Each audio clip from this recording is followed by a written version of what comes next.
حج درخواستوں کی کم وصولی وجہ سامنے آ گئی۔ اندرون اور بیرون ملک مقیم پاکستانیوں کو پاسپورٹ جاری نہ ہونے کے باعث اسپانسرشپ اسکیم کے تحت حج درخواستوں کی وصولی میں کمی ریکارڈ کی گئی۔ تفصیلات کے مطابق اسپانسرشپ اسکیم کے تحت حج درخواستوں کی کم وصولی کی وجہ سامنے آ گئی۔ اندرون اور بیرون ملک مقیم پاکستانیوں کو پاسپورٹ جاری نہ ہونا کم وصول کی وجہ ہے۔ اس سلسلے میں وزارت مذہبی امور نے خارجہ کے بعد داخلہ امور کی وزارت سے رابطہ کیا۔ وزارت خارجہ حکام کے نام خط لکھ کر تخفیضات سے آگاہ کیا۔ وزارت مذہبی امور کا کہنا ہے کہ عازمین حج کے لیے پاسپورٹ کا بروقت حصول ممکن بنایا جائے۔ پاسپورٹ کے اجراء میں تاخیر بھی حج درخواستوں میں رکاوٹ بنی۔ متعلقہ حکام عازمین کو بروقت پاسپورٹ کا حصول یقینی بنائیں۔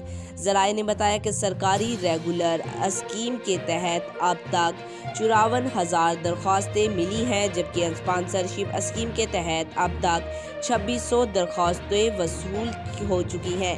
اسپانسرشپ اسکیم کے تحت 25,000 عازمین فرضیہ حج ادا کر سکیں گے اور اسپانسرشپ اسکیم کے تحت ڈالر میں حج اخراجات قرعہ سے استثناء ہوں گے۔